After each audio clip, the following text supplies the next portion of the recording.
ایک یہودی حضرت علی رضی اللہ تعالیٰ عنہ کی خدمت میں پیش ہوا اور بڑے تلخ الفاظ میں بولا، اے علی رضی اللہ تعالیٰ عنہ، تم جس رب کی عبادت کرتے ہو، صبح و شام اس کی نماز پڑھتے ہو، لیکن تمہارا رب اگر ہے تو نظر کیوں نہیں آتا؟ حضرت علی رضی اللہ تعالیٰ عنہ کو اس شخص پر بہت غصہ آیا اور اپنی تلوار اٹھاتے ہوئے اٹھ کھڑے ہوئے اور کہا، اے گستاخ، تو کیا جانے میرا رب کیا ہے، لیکن پھر بھی میں تجھے اپنے رب کی شان بتاؤں گا۔ حضرت علی رضی اللہ تعالیٰ عنہ نے اسے کہا، تم سورج کو غور سے دیکھو۔ اس نے کہا، میں اس کو نہیں دیکھ سکتا۔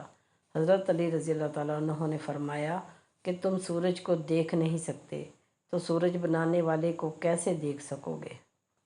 انسان کی اتنی اوقات نہیں ہے کہ وہ اللہ پاک کا قرب حاصل کرے۔ اللہ جسے پسند کر لیتا ہے، اسے اس کے عیبوں اور ناپاکیوں سمیت زبردستی اپنی جانب کھینچ لیتا ہے۔